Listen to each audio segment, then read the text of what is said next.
வரும் 23ஆம் தேதி தாக்கல் செய்யப்படவுள்ள மத்திய பட்ஜெட்டில் காஞ்சிபுரம் மாவட்டத்தில் ரயில்வேயை சார்ந்த முன்னேற்றங்கள் வேண்டும் என்று கோரிக்கை முன்வைக்கப்பட்டுள்ளது.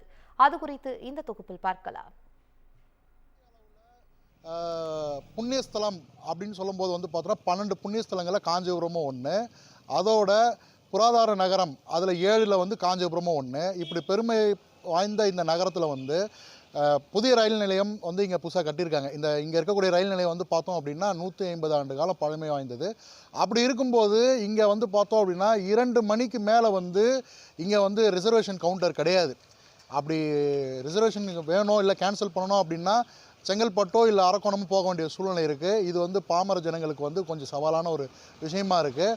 அதோட பிரதானமான ஒரு விஷயம் பார்த்தோம் அப்படின்னா காஞ்சிபுரம் செங்கல்பட்டு மற்றும் அரக்கோணம் சந்திப்புகளுக்கு இடையில் இருக்கக்கூடிய காரணத்தினால இங்கே நிறைய ரயில்கள் கிடைக்க பெறணும், ஆனால் கெடு வாய்ப்பாக கிடைக்கல.